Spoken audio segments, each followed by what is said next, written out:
Prodi Pendidikan Guru Skala Dasar STKIP Negeri Ibu Tunggal. Di sini saya akan menjelaskan mengenai elemen kurikulum 2013. Yang pertama, standar proses kurikulum 2013.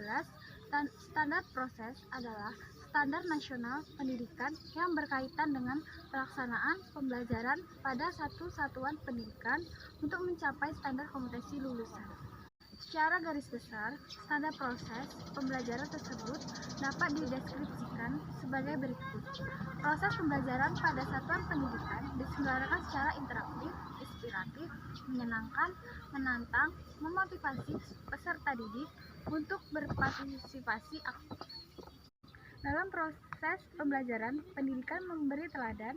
Setiap tahun pendidik melakukan perencanaan pelaksanaan, penilaian, dan pengawasan pembelajaran untuk terlaksana proses pembelajaran yang efektif dan efisien. Perencanaan proses pembelajaran meliputi silabus dan rencana pelaksanaan pembelajaran yang memuat sekurang-kurangnya tujuan pembelajaran, materi ajar, metode sumber belajar, dan penilaian hasil belajar.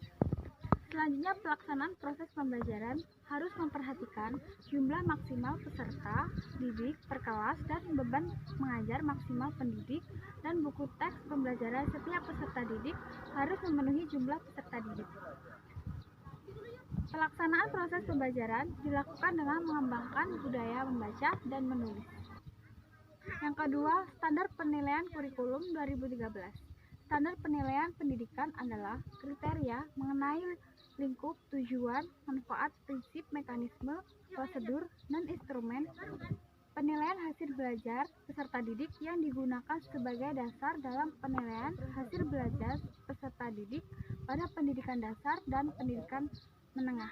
Penilaian adalah proses pengumpulan dan pengelolaan informasi untuk mengukur pencapaian hasil belajar peserta didik. Pembelajaran adalah proses interaksi antar peserta didik dengan pendidik dan sumber belajar pada suatu lingkungan belajar. Selanjutnya, lingkup penilaian. Penilaian pendidikan pada pendidikan dasar dan pendidikan menengah terdiri atas penilaian hasil belajar oleh pendidik, penilaian hasil belajar oleh satuan pendidikan, penilaian hasil belajar oleh pemerintah. Penilaian hasil belajar peserta didik pada pendidikan dasar dan pendidikan menengah meliputi aspek yang pertama sikap, yang kedua pengetahuan, yang ketiga keterampilan.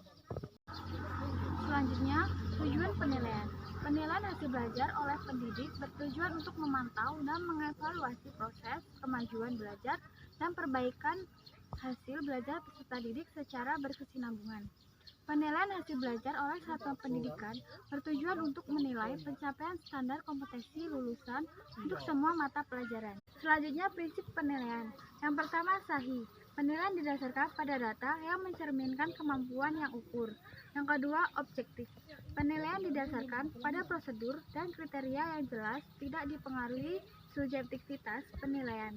Yang ketiga, adil. Penilaian yang tidak membedakan latar belakang, status sosial, dan ekonomi. Selanjutnya, bentuk penilaian dilakukan dalam bentuk ulangan, pengamatan, penugasan, dan bentuk lain yang diperlukan. Selanjutnya, mekanisme penilaian. Mekanisme penilaian hasil belajar oleh satuan pendidikan, yaitu yang pertama penetapan KKM. Yang kedua, penilaian hasil pelajaran yang mencakup semua mata pelajaran yang meliputi sikap, pengetahuan, dan keterampilan. Yang ketiga, penilaian hasil akhir melalui ujian sekolah. Yang keempat, laporan hasil penilaian pada akhir semester dan akhir tahun. Selanjutnya, prosedur penilaian. Yang pertama, mengamati perilaku peserta didik selama pembelajaran. Yang kedua, mencatat perilaku peserta didik dengan menggunakan lembar observasi atau pengamatan. Yang ketiga, menindaklanjuti hasil pengamatan. Yang keempat, mendeskripsikan perilaku peserta didik. Sekian penjelasan dari saya akhiri. Wassalamualaikum warahmatullahi wabarakatuh.